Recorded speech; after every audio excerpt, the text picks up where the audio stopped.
बहुत समय पहले की बात है। एक समृद्ध राज्य में हरिपाल नाम का एक साधारण लेकिन अत्यंत चतुर किसान रहता था, जो अपनी छोटी सी खेती पर मेहनत करके ईमानदारी से जीवन बिताता था। वह दिखने में सामान्य था, पहनावे में सादा और बोलचाल में विनम्र, लेकिन उसके पास जीवन को समझने की गहरी बुद्धि थी। इसलिए गांव के लोग अपने झगड़े, फैसले और समस्याएं उसी से पूछते थे।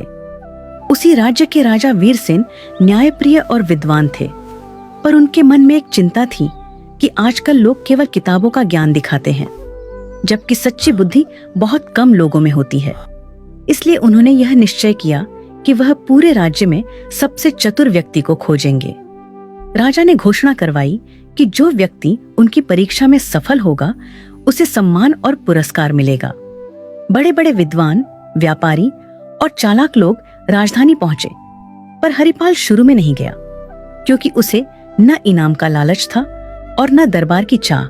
लेकिन गांव वालों के आग्रह पर वह साधारण वस्त्र पहनकर राजा के सामने उपस्थित हुआ। राजा ने पहली परीक्षा में एक पत्थर और लकड़ी का टुकड़ा दिखाकर पूछा कि इनमें से अधिक उपयोगी क्या है। अधिकतर लोगों ने तुरंत उत्तर दिया, पर हरिपाल ने कहा कि उपयोग वस्तु में नहीं, परिस्थिति में होता है। यह उत्तर सुनकर राजा प्रभावित हुए।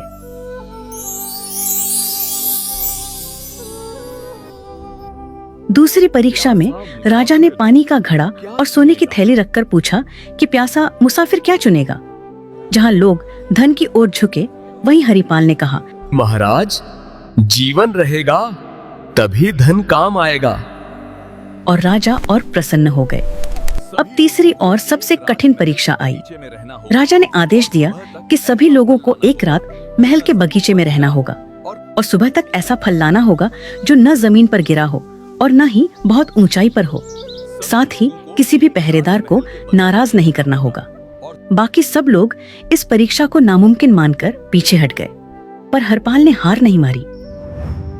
रात भर सोचने के बाद हरिपाल को समझ आया कि राजा ने यह नहीं कहा था कि फल केवल पेड़ से ही तोड़ा जाए, बल्कि यह कहा था कि फल न तो जमीन पर गिरा हो और न ही बहुत ऊंचाई पर हो।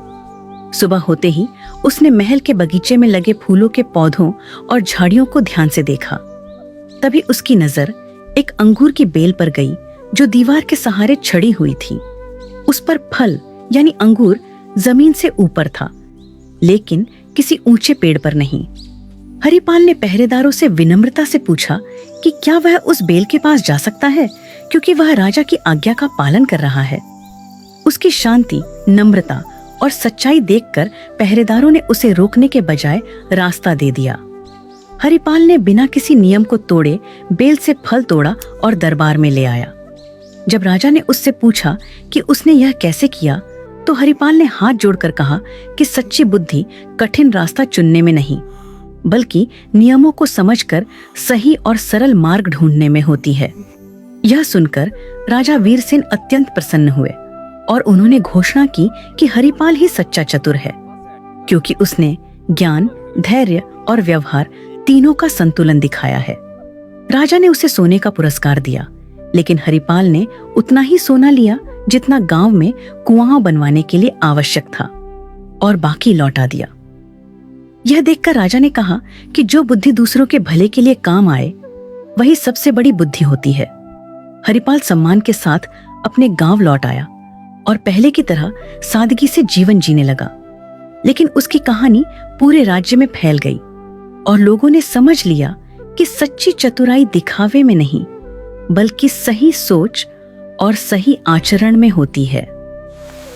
सीख: सच्ची बुद्धि वही है जो नियमों को समझे, अहंकार से दूर रहे और अपने साथ साथ दूसरों का भी भला करे।